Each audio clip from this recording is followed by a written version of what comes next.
On December 3rd of 2015, Ashton Carter, Secretary of Defense, announced that all combat roles are now open to women. And it's a big movement for women, but is it the right one? There are many issues with women being allowed in combat roles. There are obvious dangers of torture and rape, but also the effects to the mindset to many men. Most men who enlist into any part of the military, being Army, Marines, Navy, etc., are very traditional and usually stick to the general gender roles. This means doing anything to protect women.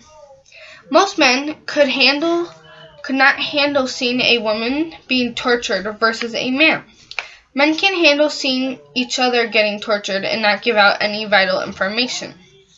Whereas if they see a woman getting tortured, they'll act incautiously and may give out any information to save her.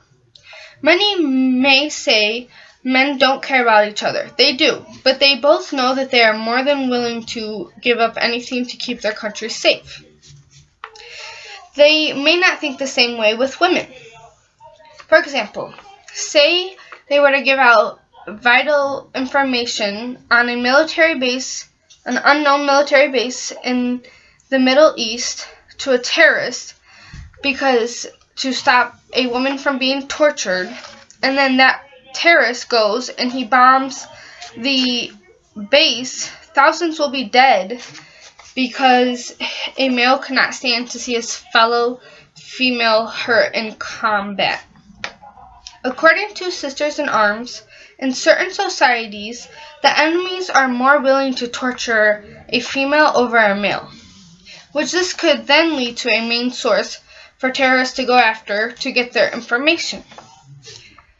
There are also thoughts that a woman is put in the unit, the morale of the unit changes.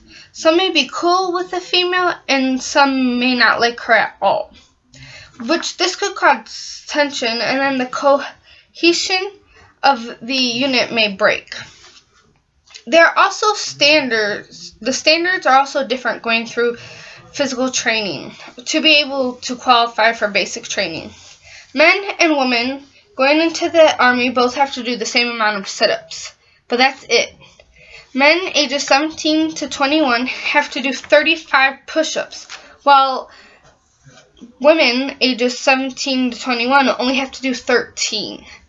The men have to run 2 miles in 60 minutes and 36 seconds, whereas a woman only has to run 2 miles in 19 minutes and 42 seconds.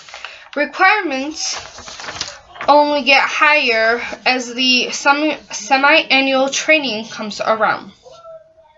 Women have to do 19 push-ups and guys have to do 42 push-ups.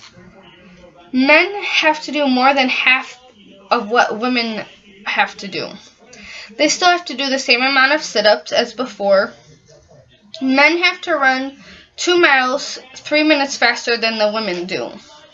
Men's new time being 15 minutes and 54 seconds, and women's new time being 18 minutes and 54 seconds. This is not fair at all to men. If women want to compete for combat jobs, they should have to be able to run as fast as men and do as much strength training as men can do, for example, the same amount of push-ups. It is very similar in the Marines as well. They have a different set amount of push-ups, but they have the same amount of crunches. They at first have to do men have to do 3 pull-ups, while women only have to do a flex arm hang for 15 seconds, which is easier than doing pull-ups. They are also physically built differently, so they're more likely to get injured doing all these tasks, which is very dangerous because they might be able to get hurt easier in combat than men can. Women's military readiness is also different than men's. Women get pregnant, and then you have to wait for that long term of labor, or the long term of pregnancy, and they also have other issues that may delay their ability for deployment. This may leave a unit short-handed as well. Then that means the unit might have to be, as a whole, might not even be able to get deployed for a while, which could set back their time from coming home.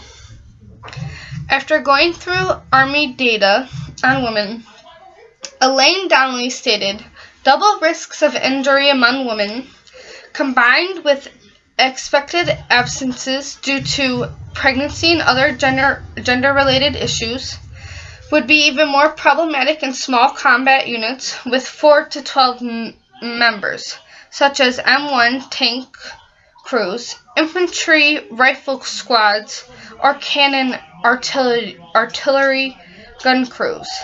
The absence of the female team members would compromise missions and put everyone's lives at greater risks.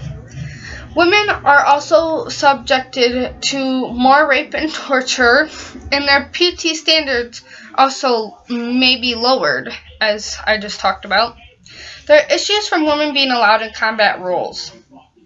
It may make it much harder for the military to work together safely and efficiently.